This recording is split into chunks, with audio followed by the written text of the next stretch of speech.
না। আমাদের সন্তানের প্রতি শিক্ষা যখন নিচ্ছি, শিক্ষার প্রতিটি অক্ষরের জ্ঞান মাধুর্যতা আমরা জনগণকে বিলিয়ে দিব যে এই অর্থের মূল্য এতটুকু।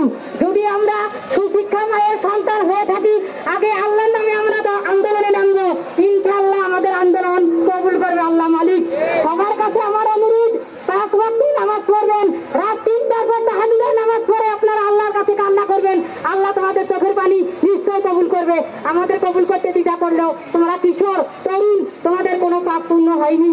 এটি আমি সব সন্তানের প্রতি অনুরোধ রাখলাম, সবাই 5 ওয়াক্ত নামাজ পড়বেন। যতই যুদ্ধ হোক, যতই রক্তাক্ত হোক, তার ভিতরে আল্লাহ আমাদেরকে ফেরেশতা পাঠিয়ে দিয়ে রক্ষা করবেন। যেমন ইমাম হোসেন রাস্তা দিয়ে যাইতেছিলেন, তার পা ভেঙে পড়ছিল, তার উট ভেঙে পড়ছিল, কে রক্ষা করছে? আল্লাহ তাকে পাঠিয়েছে একটা ফেরেশতা দ্বারা। যদি সত্যের বাঁধন আমাদের ভিতরে থাকে, সত্যের লড়াই চলবে চলবে চলবে, সত্য ছাড়া আমরা চলবো না। যদি কখনো আমাদের বুকে গুলি ছাড়াইতে আসে, ইউনুস পুলিশ গুলি করছে আবু সাইদকে, 16 বছরই সন্তান আমার জেল খাচ্ছে, কালকে জেল থেকে বের হয়েছে। কেন কেন তা তদন্ত করতে পারলো না সরকার? কেন? সত্য যদি থাকতো তাহলে যত ইউনুস পালিয়ে বেড়াক, ইউনুসকে তার মৃত্যু বারবার তাকে ধোকা দিবে। সে রাতে ঘুমাতে পারবে না, সে যখনই মৃত্যু হয় না কেন তার মৃত্যুর সাথে সাথেই তাকে যন্ত্রণা দিবে। কারণ একজন খুনি যখন খুন করে তখন সে অসৎ ভাবেই খুন করে। খুন করলে ইউনুস, নাম হলো অন্য ছেলের। এটা কেমন দেশ, কেমন স্বাধীনতা?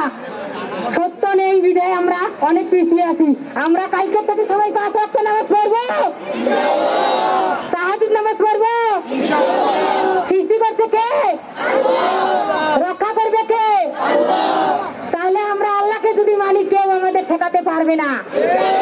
অর্থনীতির দিক দিয়ে আমরা কিন্তু পিছিয়ে আছি, আমাদের বেতন নাই, আমরা প্রাইভেট করে সংসার চালাই, কিন্তু তারপরে রাজপথে নেমে এসছি। কি কারণ? সত্য দেখাই জগতে সত্য কি করতে পারে। সত্যর আগে আর কারো লড়াই থাকতে পারে না, মিথ্যার আশ্রয় নেব না। যে পুলিশ আমাদের আন্দোলনে নামিয়ে ধিক্কার দিচ্ছে, সেই পুলিশ একদিন আমাদের কাছে করুণা করবে।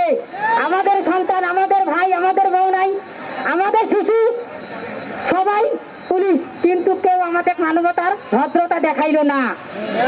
আমরা সত্য চাই, সত্যকে ধরে রাখবো, সত্য নিয়ে বাঁচতে চাই, সত্য নিয়ে বাঁচবো।